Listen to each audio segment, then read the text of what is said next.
नमस्कार दोस्तों, mastering trading skills में आपका स्वागत है। दोस्तों, जब मैंने स्टॉक ट्रेडिंग का कोर्स किया था तो वहाँ पर हमारे एक सर हुआ करते थे। वह ट्रेडिंग जर्नल बनाने पर बहुत जोर देते थे। उस टाइम मैं यही सोचती थी कि ट्रेडिंग जर्नल बनाना इतना ज़रूरी क्यों है और सर इस पे इतना जोर क्यों देते हैं। लेकिन आज मुझे उसकी अहमियत समझ में आती है। यस दोस्तों, एक प्रॉपर ट्रेडिंग जर्नल बनाना बहुत जरूरी है। जितने भी बड़े बड़े ट्रेडर्स हुए हैं, उनकी सफलता, उनकी सक्सेस का राज यही है कि उन्होंने एक प्रॉपर ट्रेडिंग जर्नल को मेंटेन किया और अपनी कमियों पर काम किया।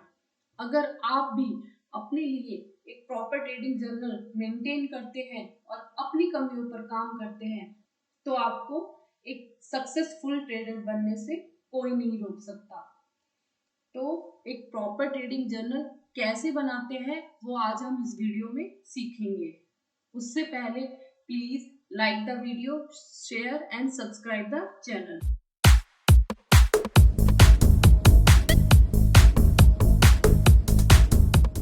तो एक प्रॉपर ट्रेडिंग जर्नल को कैसे मेंटेन करते हैं वो आज हम इस वीडियो में सीखेंगे। उसके लिए मैं आपको एक्सेल सीट पर लेके जाऊंगी, क्योंकि एक प्रॉपर ट्रेडिंग जर्नल कैसे मेंटेन करते हैं यह मैं आपको एक्सेल सीट में ही बताने वाली हूँ। जैसे कि आप इसमें देख सकते हैं, यहाँ पर हमने कुछ कॉलम्स ऐड किए हुए हैं। जो हमारा फर्स्ट कॉलम है वह है डेट का, और मैंने यहाँ पर दो एग्जाम्पल भी लिए हैं जिसकी मदद से मैं आपको बताऊंगी कि एक प्रॉपर ट्रेडिंग जर्नल कैसे मेंटेन करते हैं।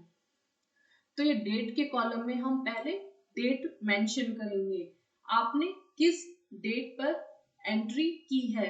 उसके बाद आता है टाइम, आपने किस टाइम पर स्टॉक में एंट्री ली है। जैसे कि यहाँ पर मैंने आईसीआईसी बैंक में और निफ्टी फ्यूचर में एंट्री की है। उसके बाद आता है स्क्रिप्ट, आपने जो एंट्री की है वह किसी स्टॉक्स में ली है या आपने फ्यूचर्स में ली है या ऑप्शंस में ली है। एक प्रॉपर स्क्रिप्ट को लिखना भी बहुत जरूरी है। जैसे कि इस एग्जांपल में हमने आईसीआईसी बैंक में बाय किया है और निफ्टी फ्यूचर 1 लॉट बाय किया है। उसके बाद आता है नंबर ऑफ शेयर, आपने उस स्टॉक के कितने शेयर बाय किए हैं। जैसे कि मैंने यहाँ पर 100 शेयर्स बाय किए हैं आईसीआईसी बैंक में। उसके बाद आता है एंट्री प्राइस, आपने किस प्राइस पर एंट्री की है। जैसे कि हमने आईसीआईसी बैंक में 850 रुपए पर एंट्री की है और निफ्टी फ्यूचर में 17,500 रुपए पर एक लॉट में एंट्री की है। उसके बाद आता है स्टॉप लॉस, आपने उस ट्रेड में कितना स्टॉप लॉस दिया है। जैसे कि आईसीआईसी बैंक में हमने 5 रुपए का स्टॉप लॉस लगाया है।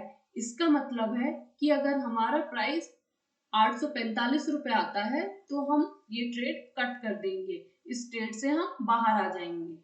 उसके बाद आता है हमारा ट्रेलिंग स्टॉप लॉस, आप ट्रेलिंग स्टॉप लॉस को भी मेंटेन करना बहुत जरूरी है।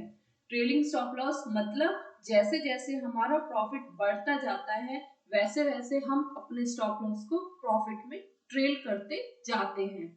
उसके बाद आता है सेटअप, आपने किस सेटअप पर एंट्री की है। जैसे कि आईसीआईसी बैंक में हमने एम पैटर्न ब्रेकआउट पर एंट्री की है और निफ्टी फ्यूचर पे हमने रेंज ब्रेकआउट पर एंट्री की है। रेंज ब्रेकआउट क्या होता है, इसका मतलब जब एक रेंज बनती है और उस रेंज का जो ब्रेकआउट होता है उसको हम बोलते हैं रेंज ब्रेकआउट। उसके बाद आता है आपका एग्जिट, आपने किस प्राइस पर एग्जिट किया है। जैसे कि आईसीआईसी बैंक में हमने 860 रुपए पर एग्जिट किया है, इस ट्रेड में हमें 10 रुपए का प्रॉफिट हो रहा है। 100 इंटू 10 1000 रुपीज का हमें प्रॉफिट हो रहा है और निफ्टी फ्यूचर में हमें 1000 रुपीज का लॉस हो रहा है। उसके बाद आता है रिव्यू। यस फ्रेंड, रिव्यू करना भी बहुत जरूरी है। अगर हमने कोई ट्रेड लिया है तो उसकी सक्सेस का क्या कारण है। जो हमने ट्रेड लिया है वह विद ट्रेंड लिया है या जो ब्रेकआउट हुआ है विद वॉल्यूम के साथ हुआ था, या जो रिस्क रिवॉर्ड हमने मैनेज किया, वो प्रॉपर मैनेज किया, तो हमें वो रिव्यू यहाँ पर करना है। अगर आपका ट्रेड लॉस में गया है तो उसका क्या कारण है, हमने जो ट्रेड लिया वह ऑपोजिट ट्रेंड था, या जो ब्रेकआउट हुआ वह वॉल्यूम के साथ नहीं था, या हमने रिस्क रिवॉर्ड उसमें मैनेज नहीं किया, तो वो हमको रिव्यू करना है। तो इस तरह से आप अपने लिए एक प्रॉपर ट्रेडिंग जर्नल मेंटेन कर सकते हैं।